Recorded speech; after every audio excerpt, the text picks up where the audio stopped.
And welcome to my YouTube channel life high study Satya. आइए हम लोग आज देखेंगे मैथ से निकालने के अन्य कुछ विधियों के संदर्भ में।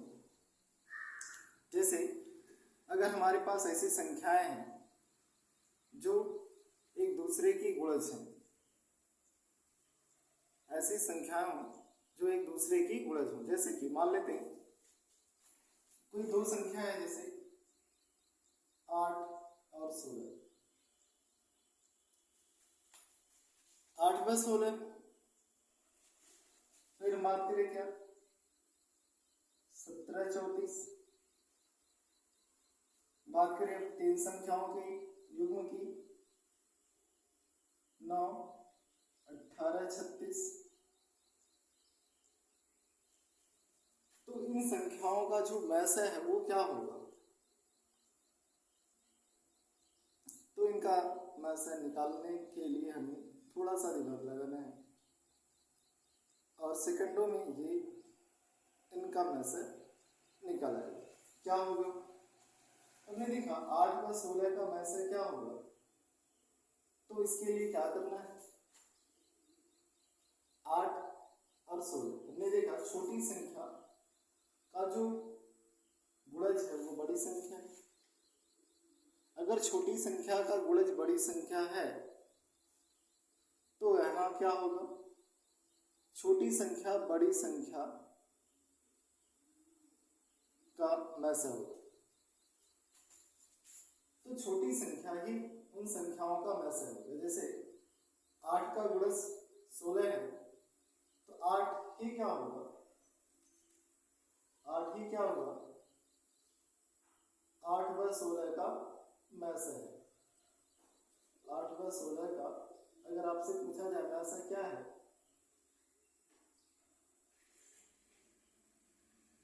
मैसा 16। अगर हम इसको अपवर्तक विधि से ज्ञात करें तो देखिए 8 का सबसे बड़ा अपवर्तक क्या होगा, तो 8 ही होगा।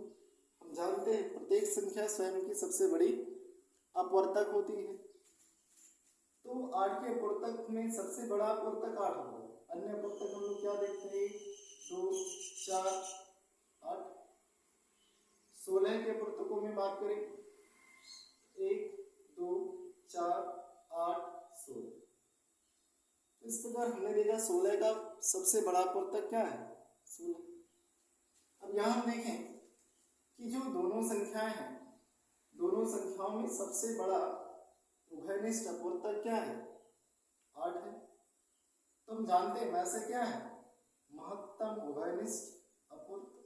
मैसा अर्थात महत्तम उभयनिष्ठ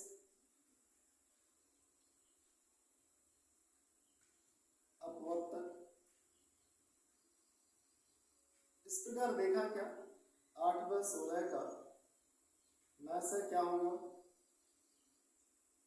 मैसा बराबर 8। इसी प्रकार देखिए 17 और 34 के संदर्भ में हम लोग बात करें। 17 और 34 क्या देखा हमने 17 और 34 के संदर्भ में कि 17 का जो गुणज है 17 का 2 गुना कितना होता है 34। तो 17 का 2 गुना 34 होगा। 17 का गुणज क्या है 34 है। ऐसे में 17 व 34 का मैसा क्या होगा 17 व 34 का मैसा बराबर 17।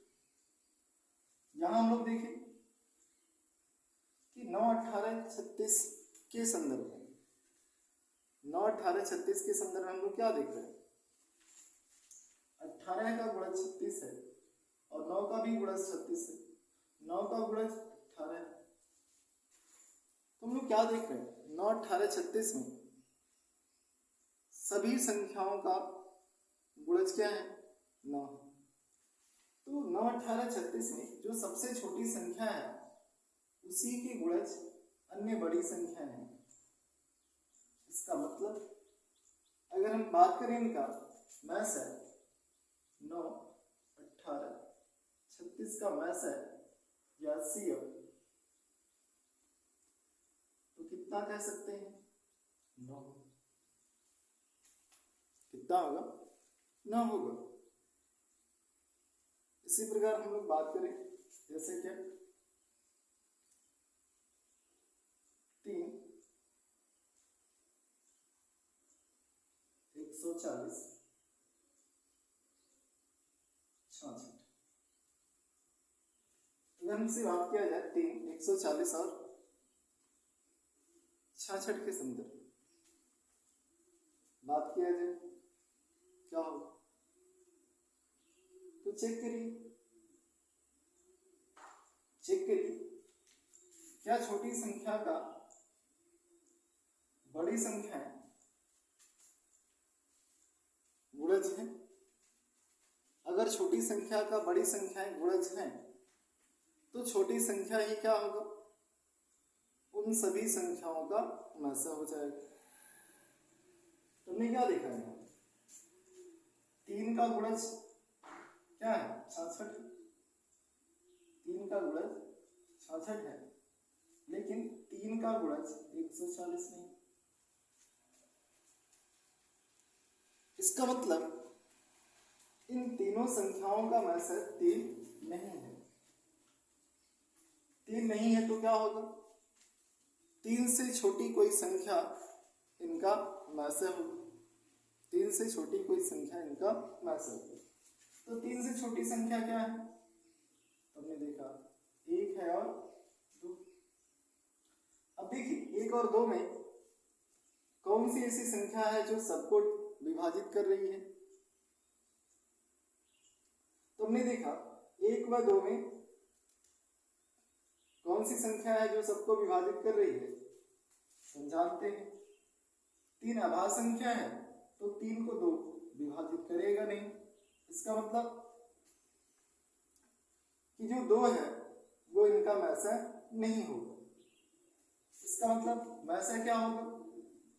3 140 और 66 का जो मैसा है वो क्या हो गया?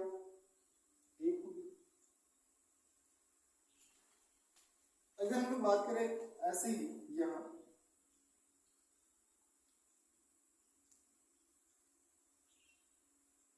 5 110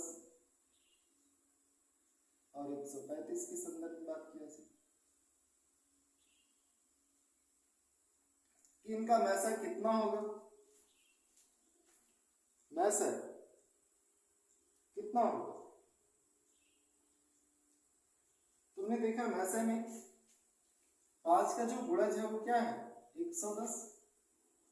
22 पंजे क्या होगा? 110। अब 5 का गुणज क्या 135 है? तुमने देखा क्या?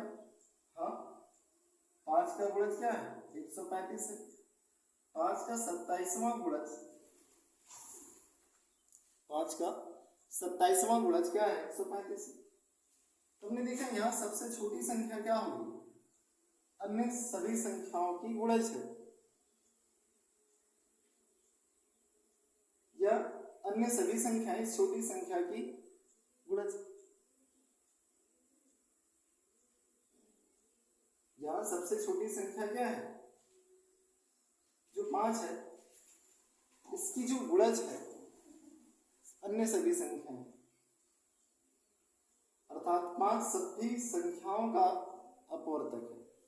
5 सभी संख्याओं का अपवर्तक है। इसका मतलब क्या होगा कि 5 110 और 135, 5 110 और 135 का जो मैसा है या CF है वो कितना होगा? 5 होगा। कितना होगा? 5 होगा। अब आइए बात करते हैं आगे, इनको और समझते हैं।